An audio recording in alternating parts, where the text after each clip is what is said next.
The morning light slanted through the blinds, casting long, pale stripes across the chipped formica counter. Teresa stood barefoot in the kitchen, the coffee maker sputtering beside her, while Daniel, her 10-year-old son, clumsily tied his sneakers. By the door, double knot it, kiddo, she called out, half smiling, half distracted. She tried not to look at the envelope again, but her eyes betrayed her. It sat in the middle of the table, official-looking, thick paper, a printed label. Instead of handwriting. The sender, Family Court of Philadelphia County. She hadn't opened it last night. She'd come home late from her second job waiting tables at the Dandelion on 18th Street. Her legs had ached, and her head throbbed with the echo of clinking glasses and impatient customers. She'd tossed the envelope onto the table and focused instead on checking Daniel's homework, feeding him leftover spaghetti, and reading 2 chapters of Percy Jackson before he fell asleep mid-sentence, curled under his Sixers blanket. Now, with the morning quiet and her nerves raw, Teresa slid a knife under the envelope's flap. Her hands were steady, she'd learned to be, but her heart wasn't. Inside, a court summons. Her ex-husband, Charles R. Whitmore III, was petitioning for full custody. She read the words again. Full custody, she whispered to no one. Her voice cracked, the rest was bureaucratic jargon, hearing date, location, assigned judge, but it all blurred under the flood of panic. She gripped the edge of the sink to stay upright. Behind her, Daniel's sneakers squeaked on the hardwood. Mom? You okay? She turned quickly, masking the tremble in her voice. Yeah, baby. Just got the water bill. Again, he groaned, sliding his backpack over one shoulder. Didn't we just pay that? She tousled his hair. Utilities never sleep. Daniel grinned, then glanced at the table. Is that from Dad? Teresa froze, then nodded slowly. Sort of. Daniel's relationship with his father was complicated. Charles had money, inherited from his family's real estate ventures, and a veneer of charm that worked well at business dinners and school fundraisers. But he'd never lived in the same emotional orbit as his son. Daniel knew it, even if he didn't fully understand it yet. Outside, the city was waking up. Honking horns, dogs barking, the rumble of SEPTA buses echoing down the street. Teresa zipped up her jacket, grabbed Daniel's lunch from the fridge, and kissed his forehead. I'll walk you halfway to school, she said, as they stepped out into the brisk March air. As they walked down Washington Avenue, Daniel chatted about a math quiz and a classmate who got suspended for bringing a vape pen. Teresa listened, half attentively, wholly lovingly, until they reached the corner of 16th. You good from here? She asked. Daniel nodded. Yeah. Miss Carter says I'm good at fractions. You're amazing at everything. He gave her a lopsided smile, then ran ahead, his backpack bouncing. She watched until he turned the corner, then headed back home. Her pace slower, the weight in her chest heavier. Back in the apartment, she sank into the couch, court letter still clutched in her hand. Charles had threatened this before, called her unstable, irresponsible, emotional. All while he missed child support payments and showed up late to custody exchanges in a Tesla she suspected wasn't even registered in his name. She thought of all the nights she worked past midnight, only to wake at 6 a.m. to make sure Daniel had breakfast and a packed lunch. Of the spreadsheets she kept to track every dollar, the side gigs she juggled, the car she'd given up to afford piano lessons. She thought of her worn sneakers, the cracked phone screen she couldn't afford to fix, the quiet joy of seeing her son fall asleep safe in a home she'd built from nothing. Irresponsible, the word echoed in her head like a slap. She opened her laptop. There were emails to check. Her boss at the hotel needed her availability for the weekend, but her cursor hovered over a different tab. Family law attorneys in Philadelphia. Her stomach turned at the thought of legal fees. Still, she clicked. 10 minutes later, she was on the phone with a receptionist named Carla, trying to keep her voice steady. Yes, I just received a summons, she said. My ex-husband is trying to take full custody of our son. There was a pause. Carla's tone softened. I'm so sorry, ma'am. Let me see when we can get you in. As she waited on hold, Teresa looked at the court letter again. She didn't know yet how hard this fight would get, how Charles would lie, manipulate, twist the truth until it bent in his favor. But she knew one thing already, she wasn't backing down, not when it came to Daniel, never. The law office was tucked into a second-floor walk-up on South Broad Street, just a few blocks past City Hall, where the towering statue of William Penn still presided over Philadelphia's endless bustle. The weather had turned, clouds pressed low and gray against the skyline, threatening late snow. Teresa pulled her scarf tighter around her neck as she climbed the narrow stairwell, her palms damp despite the cold. The door read C. Maldonado and Associates in neat white lettering. She hesitated for a second before opening it, her stomach churning with a cocktail of fear and shame. She wasn't used to legal offices. She was used to cleaning guest rooms, stacking plates, folding Daniel's laundry. Lawyers belonged to Charles's world, glossy, sharp, and indifferent, but when the door opened and a woman in her late 40s with a burgundy sweater and a calm, serious expression stepped forward, Teresa felt a flicker of something she hadn't felt in weeks. Hope. Teresa. I'm Carmen Maldonado, she said, extending her hand. Her grip was firm, warm. Let's talk in my office. The room smelled faintly of coffee and old books. Papers were neatly stacked, law books lined the walls, and a small succulent on the windowsill leaned eagerly toward the weak sunlight. Carmen gestured to a chair. Teresa sat stiffly, clutching a folder that held Daniel's report cards, a printout of her work schedule, and the summons. She handed over the court letter first. Carmen scanned it quickly, nodding once, then looked up. So your ex-husband is Charles Whitmore? Her tone was neutral, unreadable. Yes, Teresa replied, bracing herself. Carmen raised an eyebrow slightly, but didn't react the way most people did when they heard the name. No widening of the eyes, no change in tone. Just a clinical, professional interest. Real estate guy, right? His family owns those developments near Rittenhouse. Yes. Well, he knows how to look put together. But he's not the man people think he is. Carmen leaned back slightly, fingers steepled. Tell me everything. Teresa exhaled, slowly. She told her about the marriage, the way Charles had started to unravel when Daniel was still a toddler, the long nights of silent treatments, then the shouting, and the final, violent end.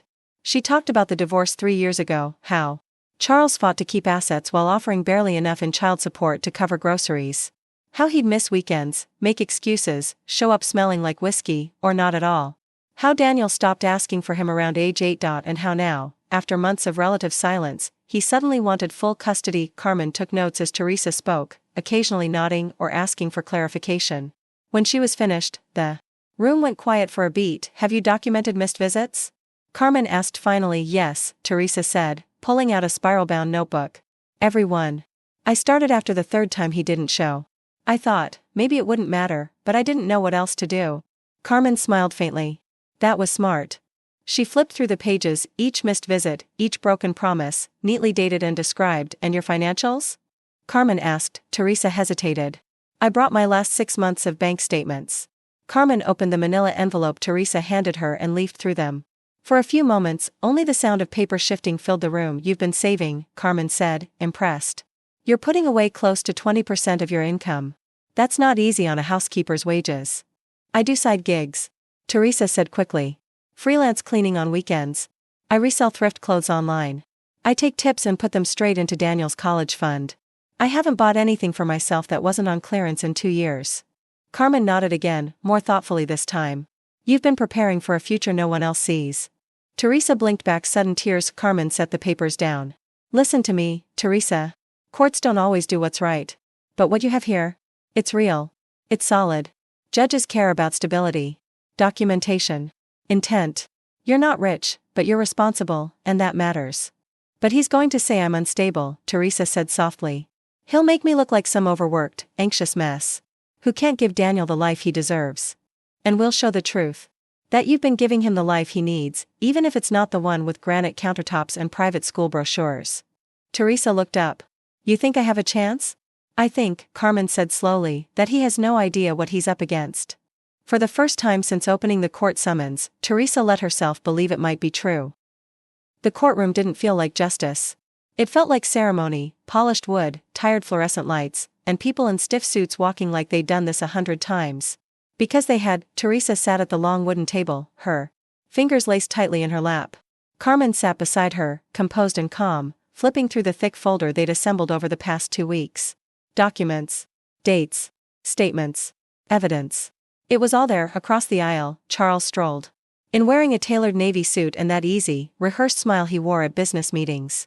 He didn't look at Teresa. Not once. Instead, he shook hands with a woman in her 40s, elegant blazer, sharp eyes, perfectly manicured. His lawyer. She's too polished, Teresa whispered. Carmen barely glanced up. She's been paid to be. Let her play her part. The judge, a graying man with weary eyes and the kind of voice that didn't rise or fall no matter what you said to him, took his seat. Judge Franklin C. Doyle. Teresa had researched him the night before. Former prosecutor. Known for being no nonsense. Conservative, but fair. She hoped fair would matter more than impressed. The hearing began. Charles's lawyer, Miss Pennington, stood first. She launched into a perfectly timed narrative. Charles, the responsible parent. The financially stable provider. The Man who wanted structure for his son, who worried for Daniel's future amid chaotic circumstances. Under Teresa's care, she is not negligent, Your Honor, Pennington said, with a tone that implied otherwise. But her situation reflects instability. Frequent job changes. Limited income. A high-stress environment. Mr. Whitmore wishes only to provide Daniel with a more consistent and secure home. Teresa stared at the woman, her throat tight. Frequent job changes? That was survival. That was back-to-back layoffs during COVID and scraping through without a safety net. That was side hustles and triple shifts, not irresponsibility. Pennington smiled as she sat. Too easily. Carmen stood, calm but firm. We won't debate that Mr. Whitmore is financially secure, she began. We will, however, question how that translates to emotional security for a 10-year-old boy. She laid out the facts with precision, missed visitation logs, verified and dated. Voicemails Charles left cursing about scheduling inconveniences. A copy of Daniel's attendance and academic reports, all consistent, all stable, all under Teresa's watch. Then Carmen held up a stack of bank statements. These, she said, tell a story that no insult can erase. This is what responsibility looks like on paper. She passed them to the clerk. The judge flipped through the documents, his expression unreadable. Teresa watched him scan line after line, grocery store purchases, rent checks, tips deposited. In neat increments, automatic transfers to a savings account labeled Daniel College Fund. Carmen's voice softened. Every dollar she made, she tracked. Every bonus hour she worked, she documented. She forgoes comfort so her son doesn't have to. This is not instability. This is the clearest form of devotion. The courtroom fell silent for a moment. Even Pennington didn't move. Then Charles spoke, unprompted. With all due respect, Your Honor, money matters. My son's living in a one-bedroom apartment with no yard. No private tutoring, no. The judge raised a hand. Mr. Whitmore, he said evenly, do you pay full child support? Charles blinked. I've paid have you paid the full court-ordered amount, on time, without gaps? A pause. I've had some delays, but, so you are not, in fact, providing the financial consistency you speak of. Charles opened his mouth, then closed it again. The judge turned to Teresa. Ms. Rivera, do you work 2 jobs? Yes, Your Honor. And Daniel, he's healthy? Doing well in school? Yes. And you're his primary caretaker? I always have been. Another silence. This one different. Weightier. The judge leaned back, eyes on the bank. Statements again. Then he looked up and said something Teresa never expected to hear. Frankly, Ms. Rivera, I called you in today expecting to see a case of parental negligence. Irresponsibility. That's what this petition suggests. But what I see here is someone making every sacrifice necessary for their child. That is, in my courtroom, the definition of responsible. Teresa's breath caught. Carmen's hand touched her arm gently, a quiet signal of victory, at least. For today, the judge continued. This hearing is not over. There will be follow-up interviews. A formal custody evaluation. But I want the record to show that this court does not conflate wealth with fitness. The petitioner's argument, as it stands, is unconvincing. Charles's jaw clenched. Pennington still wore that smile, but now it was strained, twitching slightly at the corners. The judge stood. We'll reconvene in 3 weeks. Until then, current custody arrangements remain in place. Gavel. Papers rustling. Court adjourned. As they stepped into the cold afternoon light outside the courthouse, Teresa turned to Carmen. Do you think he's done coming for me? Carmen's voice was firm. No. But next time, he'll know you're not afraid of him. The walk home from school was always Daniel's favorite part of the day. Not because the streets of South Philadelphia were beautiful, they weren't, but because it was the one moment he had his mother to himself, uninterrupted. No work. No rushing. Just them, moving through the noise of the city as if it couldn't touch them for a little while. But today, something was off. Teresa could feel it even before he spoke. He was quieter, his steps heavier, his hands buried deep in the sleeves of his hoodie. They turned onto Ellsworth Street, past the corner deli where the owner always offered Daniel a smile and a fist bump, and still, he said nothing. No updates on math club, no questions about dinner. Finally, halfway up the block, he stopped walking. Mom? His voice was tight. She turned, startled. What is it, baby? He looked up at her, brown eyes serious in a way that made him seem older than 10. Am I going to have to live with Dad? Teresa didn't answer at first. The wind picked up around them, rustling the brittle branches above. She crouched down so they were eye level. Why are you asking that? Daniel hesitated. Because today at recess, Miguel said kids don't get to choose. He said judges pick the parent with the most money.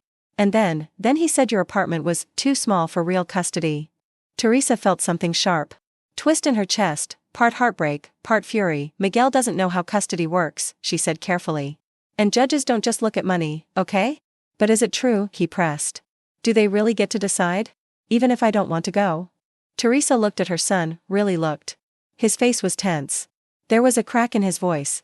And in that moment, she realized he hadn't slept well in days. All this time she'd been protecting him from the legal language, the court letters, the anxiety, but kids aren't blind. They noticed tension, silence, and long phone calls behind closed doors. She sat down right there on the stoop of a boarded-up building, patting the spot beside her. Daniel, Saturday, you remember when we built that Lego tower last month? She asked softly. He gave her a puzzled look. Yeah. And every time it got wobbly, you said, wait, I got it, and you fixed it before it fell. He nodded. That's what I'm doing right now, she said. This thing with Dad? It's like a wobbly tower. And yeah, there's a judge involved, and he has to hear both sides. But I'm showing him all the pieces, all the parts of our life that you and I built together. All the ways we made things work, even when it was hard. Daniel didn't speak. He was listening, and if the judge sees what I see, she continued, he'll understand. Because this, she pointed to his chest, this heart of yours? This home we've made? That's what matters. Not the square footage. Not the money. The judge doesn't get to decide who loves you more. Daniel's face trembled, and she saw the tears he was holding back. He leaned into her, pressing his forehead into her shoulder. I don't want to live with Dad, he mumbled. He doesn't even know I hate milk. He still buys that gross kind I don't drink. Teresa pulled him into a hug. Then we're going to show the court exactly who you are. What you need. What you love. He sniffed. Can I tell them? You might have to, she said gently. They'll probably want to talk to you. Not in a courtroom, in a quiet room, with someone nice. You just be honest. Okay? He nodded into her jacket. Okay. They sat there for a while, letting the city move past them. Cars honked, doors slammed, someone yelled from a second-story window. It was just another Tuesday in Philadelphia. But for Teresa, something had shifted. Daniel knew now. The curtain was pulled back. The battle wasn't just hers anymore. He was in it too, in his own small, brave way. And while the thought of involving him hurt, she also knew it gave them strength. Later that night, after dinner, just grilled cheese and apples, simple and quiet, Daniel pulled out his homework. Teresa sat across from him with her laptop, updating a spreadsheet she kept religiously, expenses, income, savings goals. It was tedious, but it grounded her. The front page of the notebook next to her laptop caught her eye. It was something Daniel had written last month for a school assignment. The person I admire most is my mom, because she never gives up even when she's tired. Her throat tightened. She reached for her phone and took a photo of the page. Tomorrow, she would send it to Carmen. Maybe it wasn't legal evidence. But maybe, in some way, it was more powerful than that. The evaluator's name was Mr. Gilman, and according to Carmen, he was one of the court's most seasoned custody specialists, neutral, methodical, and hard to read. Which meant Teresa spent the entire day before his visit obsessively scrubbing the baseboards and straightening framed pictures no one had looked at in years. She vacuumed twice, lit a candle, hid the laundry basket in the closet. When he arrived, exactly on time, he wore a gray wool coat, thick glasses, and carried a slim leather folder under one arm. Teresa greeted him at the door with a smile that felt too wide. Too practiced. Mr. Gilman, she asked, holding out her hand. He nodded once, eyes scanning the hallway. Ms. Rivera. Thank you for having me. Of course. Please, come in. Daniel's finishing up his reading homework. He stepped inside slowly, noting everything without seeming to. Teresa could almost feel his gaze tracking the scuffed wood floors, the neat kitchen, the stack of school supplies on the table. He didn't comment, just made quiet observations in his small notepad as she offered him tea, which he politely declined. They sat at the table. Before I speak with Daniel, Mr. Gilman said, his voice calm but clipped, I'd like to ask you a few questions. You understand this is a court-ordered evaluation and will be used to assess your child's best interests? Yes, absolutely. He clicked his pen. Let's begin with your living situation. She explained, one-bedroom apartment, south side of the city, affordable rent, building mostly quiet. Daniel had the bedroom. She slept on the pull-out couch. It's not perfect, she admitted, but it's home. And it's stable. Gilman made a small note. And your work? Housekeeping at the Marriott 4 days a week. Evenings at a restaurant 2 nights. I pick up extra shifts when I can, but never during Daniel's school hours or overnights. My neighbor watches him if I run late. He looked up. You have no family nearby? No. My mother passed a few years ago. It's just us. Another note. Then came the questions that poked at her soft spots. why she didn't return to school, how she budgeted, whether she dated. Each one felt like a subtle test of her competence, her priorities, her humanity. Teresa answered with quiet precision, keeping emotion in check. Finally, Gilman nodded once. "May I speak with Daniel?" She called softly toward the hallway. "Daniel, honey? You can come out now." Her son appeared a moment later, holding a sketchbook in one hand. His eyes flicked to Teresa, nervous, and then to the stranger. In their kitchen. "Hi," he said. "Hello, Daniel," Gilman replied, voice gentler now. "Mind if we chat for a little bit?" Daniel glanced at his mom. "It's okay," she said with a reassuring smile. "Just be yourself." Gilman gestured to the seat across from him. Teresa excused herself to the bedroom, giving them privacy, as requested. But she stood behind the cracked door, heart pounding, trying not to imagine what was being said. Their voices came in low murmurs at first. Gilman asked about school, friends, what Daniel liked to do on weekends. Daniel talked about basketball and graphic novels. About grilled cheese and how his mom let him stay up late if he read instead of watching TV. Then came the harder questions. "Do you see your dad often?" "No," Daniel replied. "Would you want to?" A pause. "Not really." "Why not?" Another pause. Teresa held her breath. "He doesn't really know me," Daniel said finally. "He buys stuff and says we'll hang out, but then he cancels. One time he forgot my birthday." Gilman didn't respond. Just scribbled something, then changed the subject again. When it was over, Daniel came down the hall and wrapped his arms around Teresa without a word. She kissed the top of his head. "Did I do okay?" he asked. "You did perfect." Gilman approached moments later, expression neutral. "Thank you, Ms. Rivera. I'll be filing a full report with the court within the next 10 days. You'll receive a copy through your attorney." She nodded. "Is there anything else I should?" "You've been cooperative," he said, cutting her off, not unkindly, just firmly. "I've visited hundreds of homes. Most parents clean the kitchen and polish the answers. That's normal. What matters is whether the home feels lived in. Whether the child feels safe." He glanced toward Daniel's bedroom. "I believe he does." Then he gave a polite nod and left. Teresa didn't cry until the door closed behind him. They weren't out of the woods. There were still hearings ahead, testimony, more arguments from Charles's side. But for the first time, someone from the system had walked through her front door, into their actual life, and seen what she saw every day: love, resilience, and a child who knew exactly where home was. Carmen called on a Wednesday morning while Teresa was folding towels in the hotel's back laundry room. The fluorescent lights buzzed overhead, and the industrial dryers churned rhythmically in the corner. She pressed the phone to her ear. "Already bracing herself, he's shifting tactics," Carmen said without preamble. Teresa closed her eyes. "How?" "He's hired a new attorney. Someone more aggressive. Young, loud, favors character attacks over structure. I've dealt with him before." Preston Gage. "Is that bad?" "It's not good," Carmen admitted.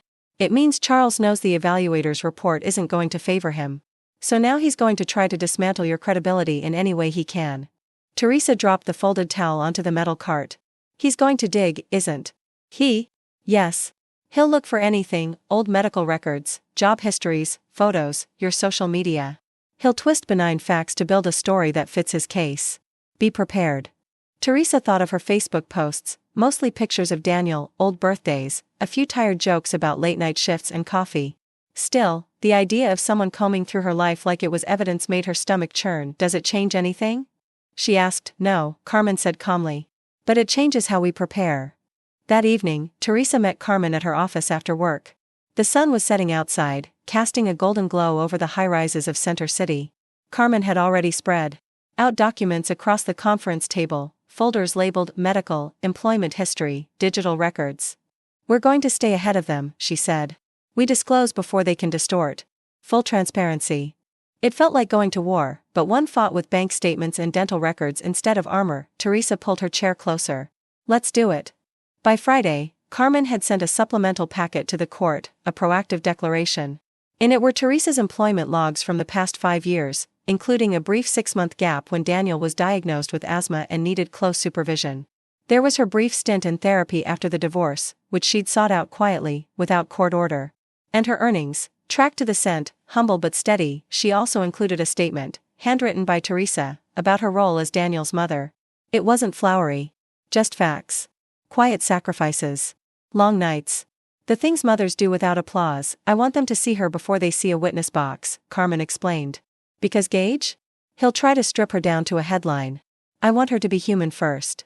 The next court appearance came quicker than expected. It was a pretrial hearing, procedural, but with plenty of room for theatrics. Charles arrived with Gage in tow.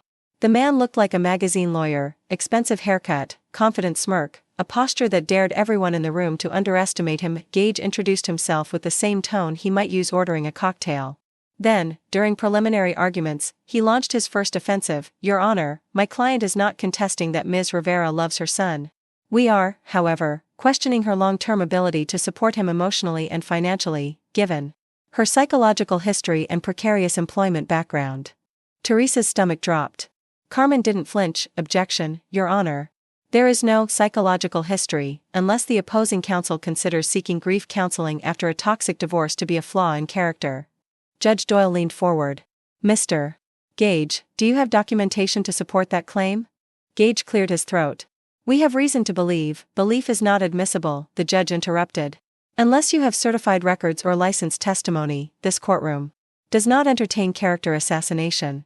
Charles shifted beside Gage, clearly agitated. Gage tried again, this time with subtle venom. Ms. Rivera's apartment, by CPS standards, is borderline in terms of adequate space. We've already reviewed photos, the judge replied. And Mr. Gilman's evaluator report shows no concern regarding Daniel's living environment. In fact, his report describes the home as stable, nurturing, and child-centered. That shut Gage up. Momentarily, Charles looked toward Teresa. For the first time since the case began. His stare was cold, calculated. For a second, she thought she saw uncertainty in his eyes, or maybe just the recognition that things weren't going the way he'd planned. When the hearing recessed, Teresa stepped outside alone into the freezing afternoon air. Her breath puffed in clouds as she leaned against the cold marble of the courthouse steps. A voice came from behind her. You think this is going to go your way just because you're good with receipts? Charles asked, stepping up beside her. She turned, not startled, just tired. No, she said. I think it's going to go my way because I actually raise our son. He scoffed. You've got no future. You think working double shifts makes you noble? No, Teresa said again. It makes me necessary. He laughed, short, bitter, and walked away. Teresa watched him go, the weight of his arrogance no longer suffocating her the way it once had. He was changing strategies because he was losing ground. His power was slipping, and this time, he couldn't charm or bully his way out. She had truth. She had Daniel. And now, finally, she had a voice in the room. It came in a plain manila envelope, tucked between a water bill and a catalog Teresa hadn't asked for. She stood in her apartment doorway, mail still in hand, staring at the envelope as if it might vanish if she blinked hard enough. Family Court of Philadelphia County, stamped neatly in the upper left corner. She closed the door, locked it behind her, and placed the envelope on the kitchen table without opening it. Daniel was still at school. She had the apartment to herself, that rare, fragile pocket of silence, but even then, she couldn't bring herself to tear it open. She paced, folded laundry, wiped down the counter that didn't need wiping, checked the time. 3:47 p.m. Finally. She sat, heart loud in her chest, and slid a finger beneath the seal. Inside, 7 pages. The custody evaluation report, signed by Mr. Leonard Gilman. Neutral font, formal headings, bullet points and blocks of text that tried, too neatly, to summarize the complexity of lives. She took a breath and began to read. Page 1, Case Overview. Mr. Gilman provided an outline of the case, Charles Whitmore's petition for full custody, the standing joint custody agreement, and the court's request for an impartial evaluation of the child's best interests. Nothing new. Teresa skimmed past it. Page 2 to 3, parental backgrounds. Charles's section came first. Stable income. Ownership of a 3-bedroom townhouse near Fitler Square. Flexible schedule due to a high-level executive role. Access to healthcare, private schooling, and enrichment opportunities. Then came the caveats: limited in-person involvement. History of missed scheduled visitations. Vague responses to parenting questions. Emotional distance noted during evaluator's interview. Teresa felt her pulse quicken. Her section followed. Ms. Rivera demonstrates a high level of parental engagement. The first line read, her breath caught. It continued, maintains consistent communication with child's school. Supports academic growth, demonstrates strong awareness of child's emotional and developmental needs. Home, while modest, is organized and child-centered. Financial limitations are evident but not disruptive to the child's stability or well-being. Then, a paragraph she would reread later, over and over. Daniel describes his mother as calm, safe, and dependable. He identifies her home as a space where he feels most like himself. Ms. Rivera's presence and routines have created an environment of trust, predictability, and emotional security. These factors are significant indicators of long-term custodial fitness. Teresa felt tears begin to prick at the corners of her eyes. She wiped them quickly, almost angry with herself. She wasn't ready to cry yet. Not until the end. Page 4, Daniel's statement. This section was short, no more than 3 paragraphs, but every sentence felt like it had been pulled straight from Teresa's chest. Daniel had told Mr. Gilman that he didn't dislike his father, he just didn't know him. That he didn't want to switch houses, just to have a bigger TV, or a yard he wasn't allowed to play in alone. I like my bed here, he said. I like walking to school with Mom. I like that she listens. Teresa folded the paper in her lap and closed her eyes. It wasn't just about custody. It was about being seen. Page 5 to 6, evaluator's recommendation. Mr. Gilman wrote clearly, decisively, it is my professional recommendation that Ms. Rivera remain Daniel's primary custodial parent. The current joint custody schedule should remain in place with minor modifications to provide consistency and reduce conflict. Mr. Whitmore's visitation should be better defined and enforced, contingent upon reliability and consistency. It was as close to a full endorsement as she could have hoped for. He didn't sugarcoat Charles's failings, but he didn't demonize him either. Just laid bare the reality. Charles had the resources, but Teresa had the relationship, and that made all the difference. Page 7, final summary. This recommendation reflects not only the material aspects of care, but the emotional and psychological dimensions that influence a child's development. Daniel is thriving under his mother's care. That stability should be preserved. Teresa set the pages down. She didn't cry at first. Instead, she let out a breath she hadn't realized she'd been holding for 2 straight months. Then she sat still. Just still. The heater clicked on beside her. Outside, a bus rumbled past. Somewhere above her, a neighbor slammed a cabinet. Ordinary sounds, but now they felt sharper, brighter. When Daniel got home from school, she didn't say anything right away.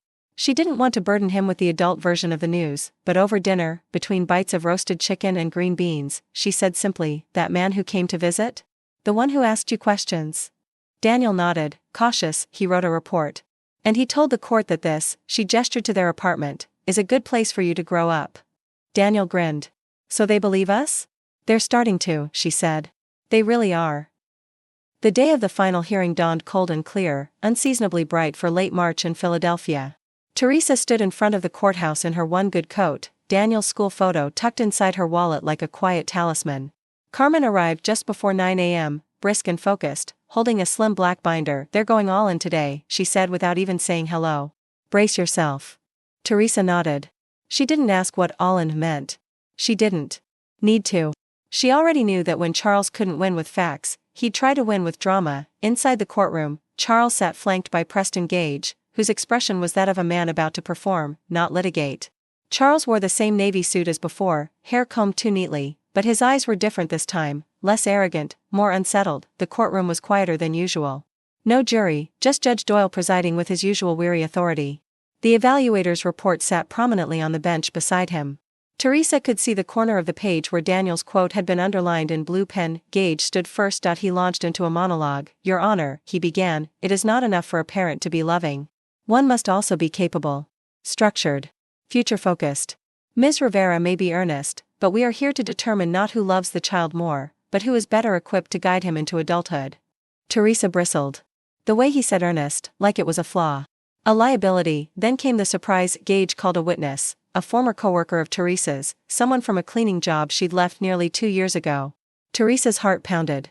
As a woman she barely remembered walked in, heavy makeup, eyes flicking nervously around the courtroom. She was always tired, the woman said on the stand. Sometimes she'd cry in the break room. Said she couldn't keep up. Once, she asked if anyone knew a food bank because her fridge was empty. Gage turned toward the judge. These are not isolated struggles, Your Honor. They reflect an unsustainable lifestyle. Carmen stood immediately. Your Honor, I have 2 objections. First, this testimony predates the custody petition by more than a year and is not material to current parenting capacity. Second, this witness has no direct knowledge of the child's care or home conditions. Judge Doyle looked over his glasses. Sustained. Move on, Mr. Gage. Gage pivoted. He handed the judge a printed screenshot of Teresa's old Facebook post, a grainy image of 2 wine glasses, captioned, "Finally a night off." Teresa recognized it immediately. It was from her birthday. Her sister had visited from Boston for the weekend. The wine had been $6. The night off, a rarity. Gage raised an eyebrow. This is from 2 months after her divorce. while in the middle of a custody arrangement. Does this reflect maternal judgment? Carmen stood again. It reflects being a human being. Judge Doyle didn't even look at the image. You're pushing, counselor. Gage sighed, as if the court had missed something obvious. Your Honor, all we're saying is that my client has the resources and the structure that Ms. Rivera, despite her efforts, lacks. He turned to Charles. Would you like to speak to the court? Charles stood, adjusting his cufflinks with slow precision. His voice was calm, confident. I don't think Teresa is a bad mother, he began, and Teresa blinked, surprised. But I worry that she is making our son small, limited, trapped in her world of constraints. I want more for him, access to opportunity, to better education, to travel. She's teaching him to survive. I want to teach him to aspire. It was masterful, measured. The kind of thing Charles was good at saying. Just sincere enough to sound benevolent. Just distant enough to be dangerous. Carmen rose like a tide, slow and strong. Your Honor, I believe Mr. Whitmore's speech reflects exactly what this case is about. She turned toward Charles, not unkindly. You see Daniel as a project. A vessel for your legacy. But Teresa sees him as a person. A child. One with needs now, not just future ambitions. And the court has already seen the evidence that he is thriving under her care. She looked at the judge. Responsibility is not defined by ambition.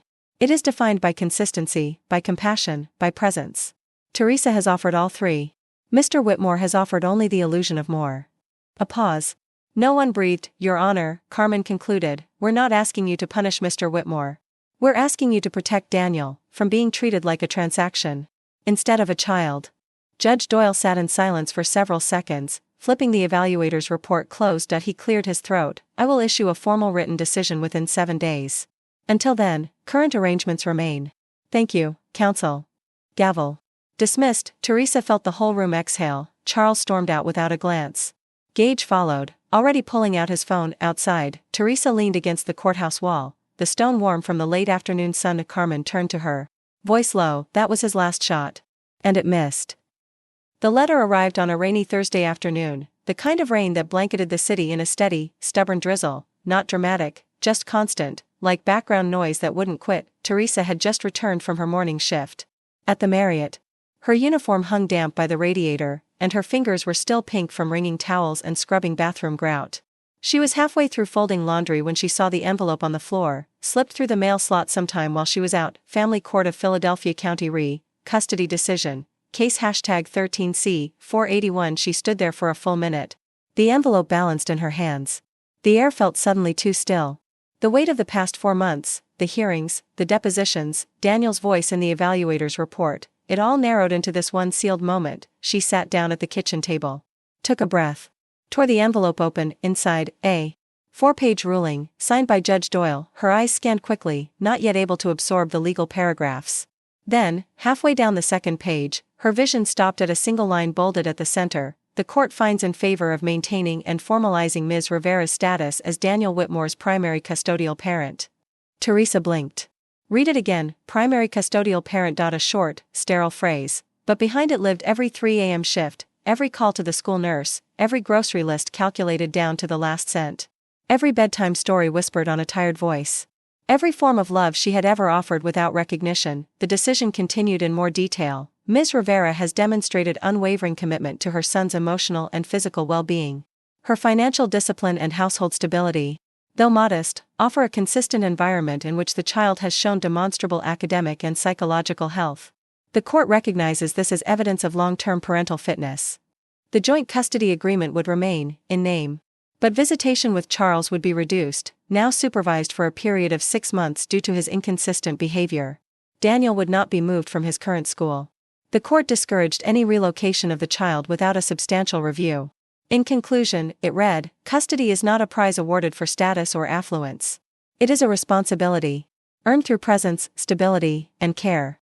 Ms. Rivera has provided all three. This decision reflects the court's obligation to protect the best interests of the child, not the ego of the parents. Teresa pressed her hand to her mouth, stunned. It wasn't joy exactly, not yet. It was something heavier. A release. A slow, unfolding breath after months of holding everything in. Outside, the rain pattered on the windows. Soft. Unbothered. For the first time in what felt like forever, it didn't sound like pressure, it sounded like peace. That evening, Daniel burst through the door soaked from his walk home, shoes squeaking across the floor. Mom. I forgot my umbrella again. He shouted. She caught him in a hug before he could shrug off his backpack. Hey, she said, voice thick. Come here. He looked up at her, confused. What? She crouched, brushing wet curls from his forehead. We got the letter. From the judge. He froze. What did it say? Teresa smiled, eyes glistening. It says you're staying here. With me. Just like always.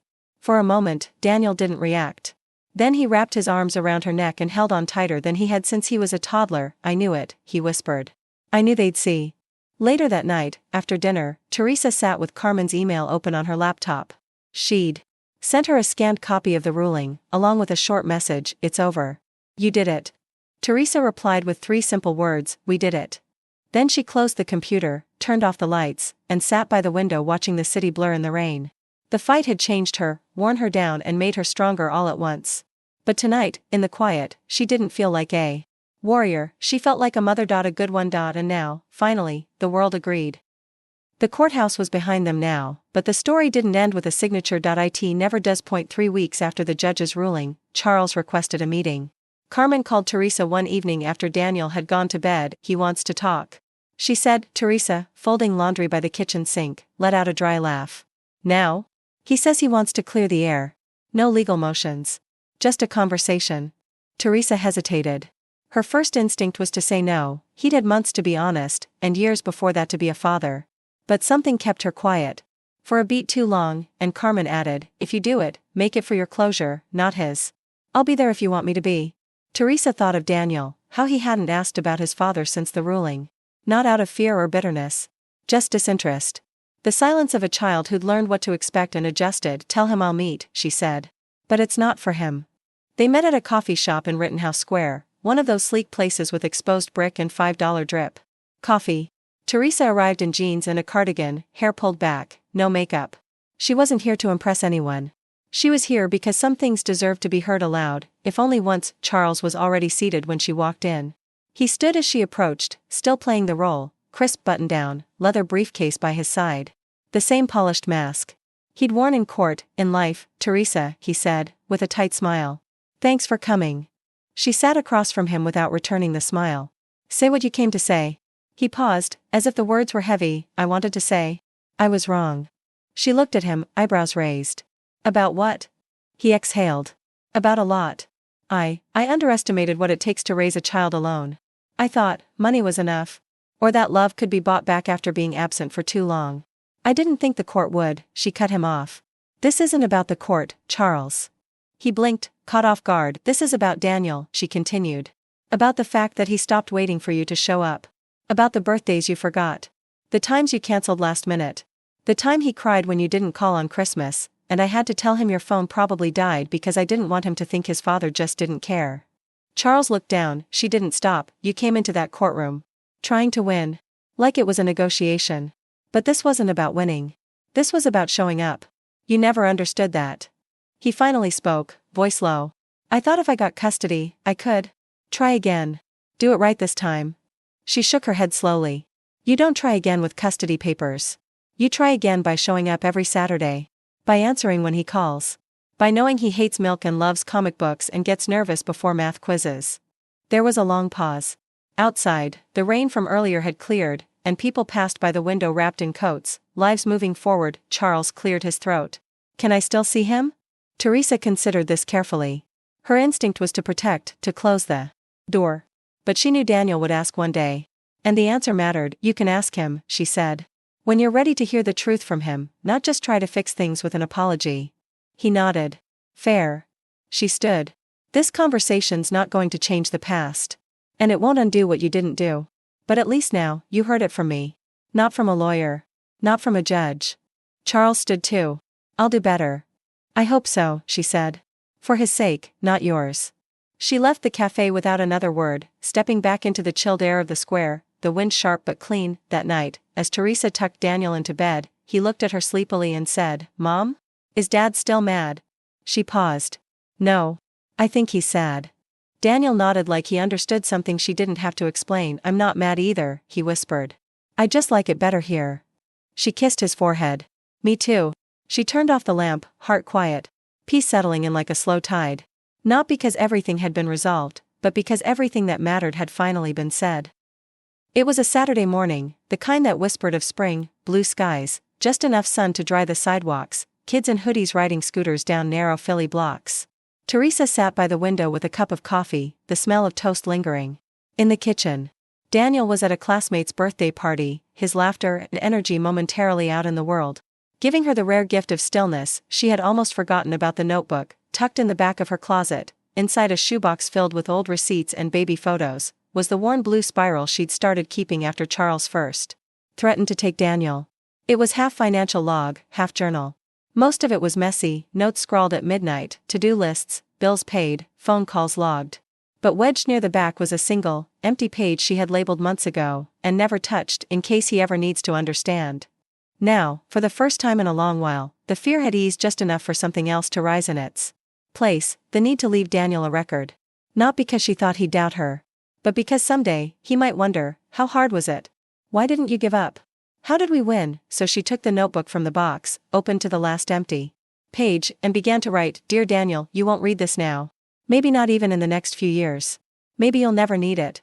But I'm writing it anyway, because there might come a day when you wonder how we got through. When the court case started, I was terrified. Not just because I thought I might lose you, but because I knew how easily people believe money means better. Your father had more of everything, the house, the car, the connections.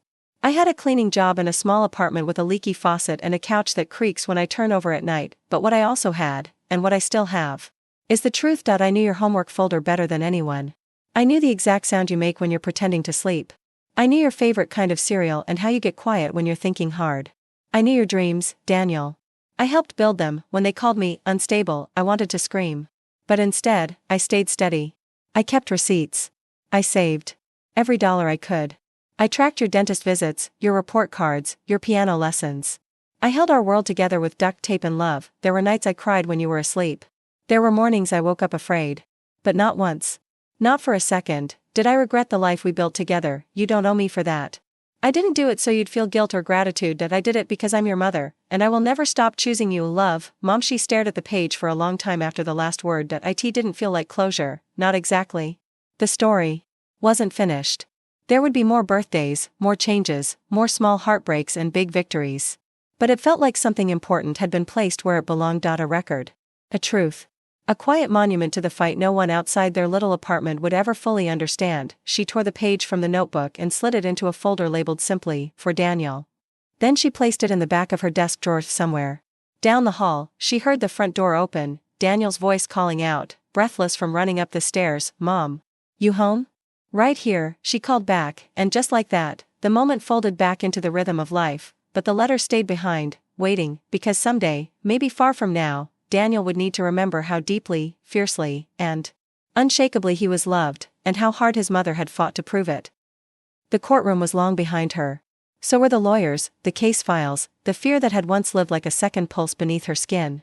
Life hadn't magically become easier, but it had become clearer, quieter. Honest. It had been almost a year since the judge's ruling. Daniel was now 11, taller, more opinionated, obsessed with mythology and sneakers, sometimes moody in a way Teresa recognized from her own childhood. He had grown into his safety, slowly unfolding like a flower in good light. He no longer asked if he might have to move. He no longer checked the calendar for court dates, but he remembered everything. Not in detail, just in feeling.